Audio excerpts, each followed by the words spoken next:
and let us all do we can to build a better future. So, Emperor Palpatine, President Biden, made a speech to the Galactic Republic, the United States.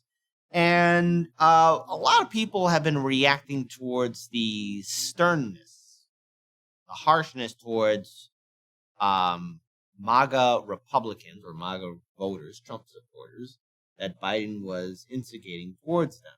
And a lot of people have been calling into question even how the entire speech, the way it was presented to the American people, was almost honest, dangerous, and somewhat frightening. And I get it. Look, film 101.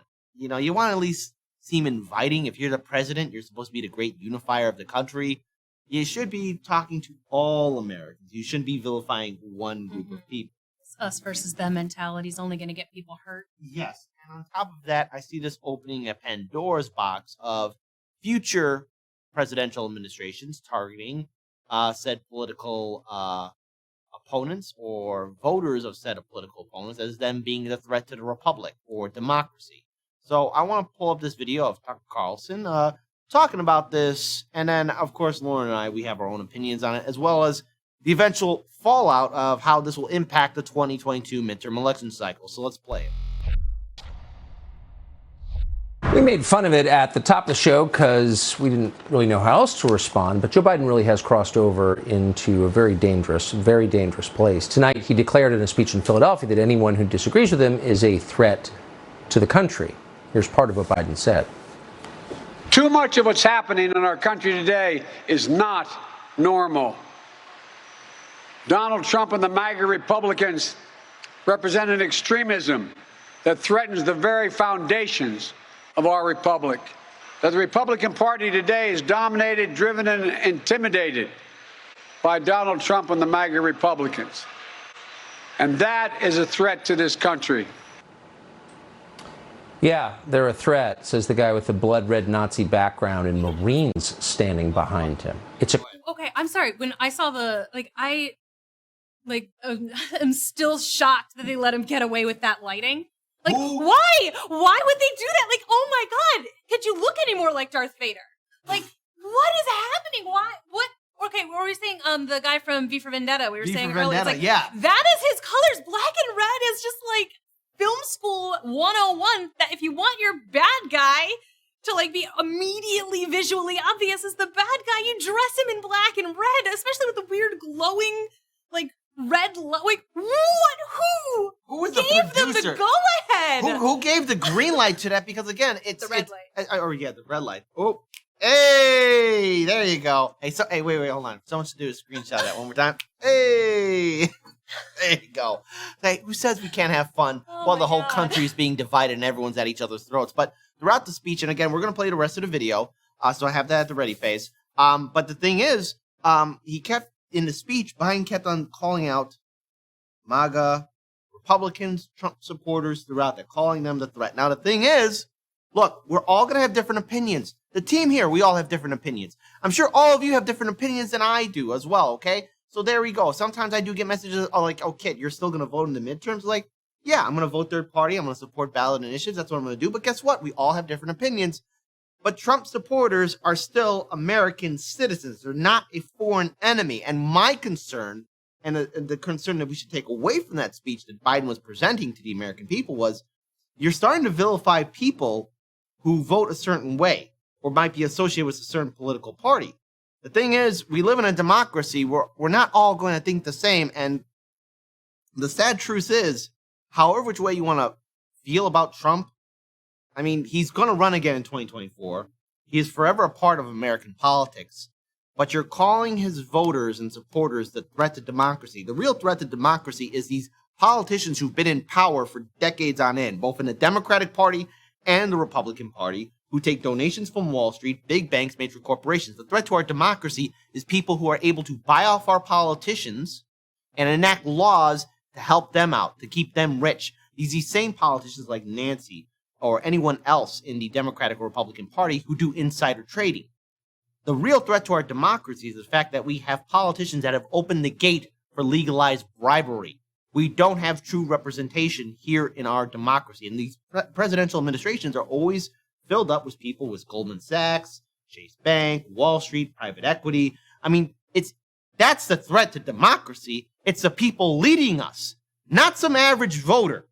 And I understand everyone still has this bad feeling about January 6th, but you just can't use that all the time, because what can happen is there could be another presidential administration that say, oh, all these Democratic voters, they're the threat to democracy. Well, all these independent voters, these Green Party voters, these Libertarian voters, they're a threat. Go ahead, Lauren. I was just thinking, because Trump has used the exact same rhetoric. All these anti-Trumpers are the reason that our country is in these and the fact that, now, it seemed to work for him, which is, I imagine, why Biden is trying it now. Yeah. And continually, and by using the phrase, Trump and MAGA voters over and over and over again, he's solidifying that in everyone who's watching. He's solidifying it in their brains as though the enemy versus, us, which is, it's easy psychology. Yep. But the fact, because he's not the first person to do this. Trump did it recently also. He's done it. Yeah. Now Biden's doing it. And it's what I'm tired of is politicians, especially coming up towards elections, just trying to make all of us enemies. Yeah. We shouldn't be enemies with each other right now. I mean, there are certain points of view that I definitely super, super disagree with. Agreed. And there are certain people that it's I don't know if I can be friends with them due to some of their perspectives. If you're uber racist, I'm sorry. I'm not going to be the one to change you. I can't. I know I can't do that. But that doesn't mean that just because, I don't know, trying to put the whole people together as enemies is bad. We need to be able to band together in order to try and help each other out, I guess. Because no one is ever going to change their mind if they are just insulated all the time, ever. And especially if the people in power are constantly telling everybody else, this one group of people is bad. Where have we seen that happen before? Where have we seen a leader of a great people vilifying an entire group or subset of people who do not agree with him? Where have we seen that before? You know what? I'm gonna give a shot at this, but there was a guy, I think he was in Germany. Hey, that sounds right. 1930s, 1940s. Something around there. Let's just say, according to what all the hip cool kids say in the street, he was being a little bit out of pocket, being a little extra. Yes, being a little extra. Oh, that's right. The guy Adolf Hitler. Yeah, something like that. And it's happened here in this country before too, with McCarthyism and all of that, all of the Red Scare. It's we have seen this over and over and over again, and it never, ever ends up looking good for the person who did it. Yep, it does. So let's play the rest of the video. Let's get that set up. Complete outrage that this is being sanctioned as a White House event. In other words, that this is the approved position of our government. It's totally immoral. And then the guy who encouraged riots in 2020 accused MAGA Republicans of somehow threatening the rule of law in the United States. Watch this. MAGA Republicans do not respect the Constitution. They do not believe in the rule of law. They do not recognize the will of the people. They refuse to accept the results of a free election. And they're working right now, as I speak, in state after state, to give power to decide elections in America to partisans and cronies, empowering election deniers to undermine democracy itself. MAGA forces are determined to take this country backwards. They promote authoritarian leaders and they fan the flames of political violence that are a threat to our personal rights, to the pursuit of justice, to the rule of law, to the very soul of this country. This is truly nuts and threatening to the future of the United States. It's hard to believe he just did that, but he did. So, I have to agree with Tucker on this. It's wrong for a president to vilify another group of voters. Now, I don't want to speak for all Trump supporters. I again, I would never vote for Trump. I don't support him. He's as corrupt as all these lawmakers are. But I'm not going to sit here and say every single Trump supporter is a threat to democracy, because as it's brought up here in the chat, Hillary Clinton didn't accept the 2016 election results. And of course, then also wasn't it Hillary Clinton in 2008 that refused to do party unity when Barack Obama got the nomination? Now let's talk about election integrity. The United States doesn't have election integrity at all. Our friends at the Convo Couch, Mikasu Casa, have covered on numerous points at the state level and the federal level that we don't have election integrity. The real threat to our democracy is that we have politicians who still implement antiquated laws, who still follow the Electoral College. We don't really truly have a true democracy. Our voting system is a sham. I know, it sucks. And the thing is, I don't like where this is going, and I want to pull up this article here.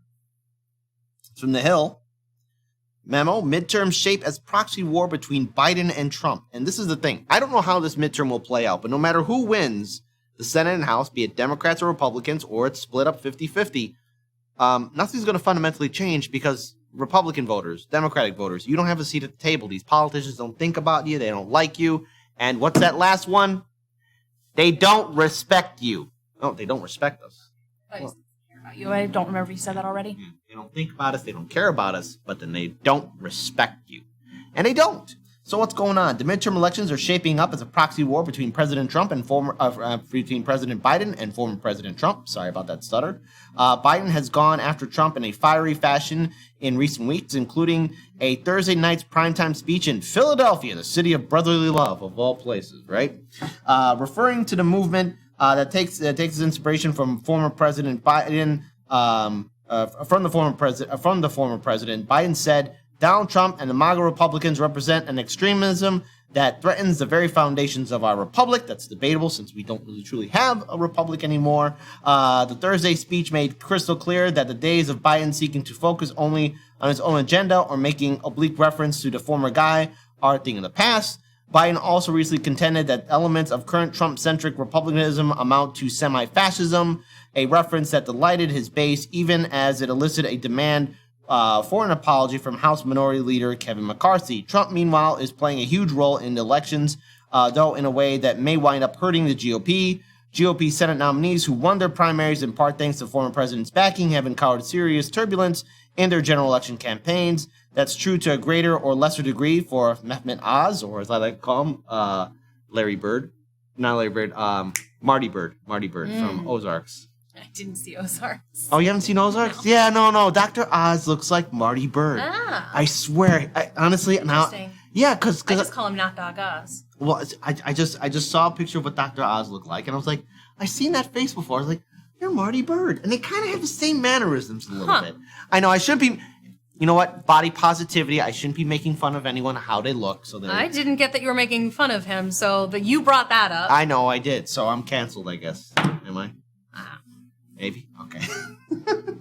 Trump has also returned to the headlines in the most dramatic fashion after the FBI's search of his Mar-a-Lago club on August 8th. Almost a month later, there is no sign of that ebbing. The upshot is that a midterms campaign that seemed likely to be fought on the economy and inflation just a few months ago is now shaping up as a battle between two septuagenarians. Septuagenarians, there you go. I was going to just say, what is that? There you go. Septuagenarians, who faced off in the last presidential election and who might yet have a rematch in the next one. Putting the focus on Trump is just fine with Democrats, to which I have to say, no, that's not fine. So let's take this down a notch. You can't fight this, because he's clearly trying to fan the same flames that Trump usually manages to get in his speeches with his hyperbole and putting the blame on other people, and because this is Trump does this in every single time, and it works for him somehow. So Biden is clearly trying to capitalize off of that and just use Trump's rhetoric and use his, except for just switching the words around. It's not even subtle. It's pretty obvious. Right, and the thing is, just because it works for, you're supposed to do better than that, though. This isn't supposed to be just some celebrity cage match where you just shout at each other. This is actually about the fate of America. It's a little bit more important than ego. And the thing is, you can't have Trump be your ongoing boogeyman, because eventually people are going to ask, hey, How come we don't have affordable housing? How come it's impossible to rent? How come we Americans are losing their small businesses? How come our infrastructure is falling apart? How come we can't have clean drinking water? How come we can't have affordable education? How come we can't have our student debt forgiven? Truly forgiven, folks. How come we can't have Medicare for all? How come we can't have a UBI? How come we're always wasting our money, our treasury, on ridiculous regime change wars? I mean, these are questions that Americans will start asking more frequently, and they're not going to care about, oh, Biden or Trump or AOC, or Marjorie Taylor Greene, or any of these other jagoffs in Washington, D.C. You see, the thing is, what Americans, voters, need to realize is that you're being oppressed by a two-party system that's controlled by Wall Street, big banks, corporations, the top 1%. These same politicians, again, also enrich themselves through insider trading. These same politicians are also friends with each other. Yeah, they might be rivals on the political stage, but at the end of the day, the same people who donate to the GOP, the Republican Party, also donate to the Democratic Party. Same people who donate to the Democratic Party donate to the Republican Party. They're friends. And the same people who control our two-party system also control our media. And it's also influencing big tech. So here's the thing. Voters, wake up. Trump doesn't like you. He was a Democrat before he ever became a Republican. Democratic voters, wake up. They don't like you. Biden, he was against desegregation and busing. He gave a eulogy to his good friend Strom Thurmond, a true segregationist, and other Republican segregationists that Biden was a good friend of. He didn't want his white children to be with black children. He didn't want that. Biden didn't want that. Oh, Hillary Clinton was a Goldwater girl. Oh, wait, hey, everyone, Clinton supporters, Trump supporters. You know, if Clinton thought Trump was such a deplorable man, such an evil person, why on earth did Bill and Hillary go to his wedding? Did they do it out of just shits and giggles? Or is it the fact that, you know, they're all friends? You know, by the way, Bill Clinton and Donald Trump, if they were really good people, they would have been able to do something, maybe stop that evil guy, you know, who owned the private island, who somehow mysteriously offed himself. You know, first name starts with a J, last name starts with an E. I can't say his name because, again, YouTube, God, you used to be so much fun, YouTube, and now you're just a shallow husk of what you once used to be. Stop vilifying each other, my fellow Americans. Stop going after each other. The politicians want you to do that. Big business wants you to do that. Don't just fall for this game of saying, oh, Team Red is bad, oh, Team Blue is bad. Both of you, both groups, are being used by elitists. You don't have a seat at the table. Lauren, I want to give you the final word. I feel like you said it pretty much exactly. Like, we can't keep... They're clearly trying to keep us at each other's throats so that they can keep the seats in power, and they are just trying to give the other side an enemy, and it's easy to do that. Again, most Americans, most of us aren't that informed about what's actually going on in the world. It's really, really easy for us to get swept up into celebrity culture, and they have become celebrities, these politicians. They've become celebrities in their own right, and we see what they have to say, and we don't really do any research into it ourselves, and then we're just swept up in the whole rigmarole, and we believe the people that we're told to believe, again, because no one is getting out of our own little bubbles in order to like try and figure out what the other person is actually saying and listen to them, what their actual issue is. And you're never going to grow if you stay the same, if you stay within the same echo chamber. And again, sometimes, like I said, there are certain people whose points of view actively sicken me. And that's a person that maybe I'm not going to be able to talk to. But if I can talk to someone that's a little bit more in the middle, and then that person is able to talk to this other person, you know, I've got some very interesting, very weird, fundamentalist, religious, scary people in my family that I can't really talk to. I don't do well talking to them. But there's like someone else there is like a cousin. I can talk to the cousin, and the cousin can smooth things over with their mom kind of thing. So it's like, there are ways to, like, even if I don't agree with everything my cousin has to say, which I don't, but like little steps, and like be a light. Like, if whatever your view is, you can be a light to other people. And shine what's actually true, what's actually good, what's actually trying to be helpful and kind and move things forward, instead of just letting creepy old men tell you what to think and who to hate. Yeah. In this day and age, don't be a Palpatine supporter. Be a free thinker. Break away from the system. Break away from what the media tells you what to think. Because we're all in this ship together. And these politicians, well, they're going to take the high ground because they know they're safe.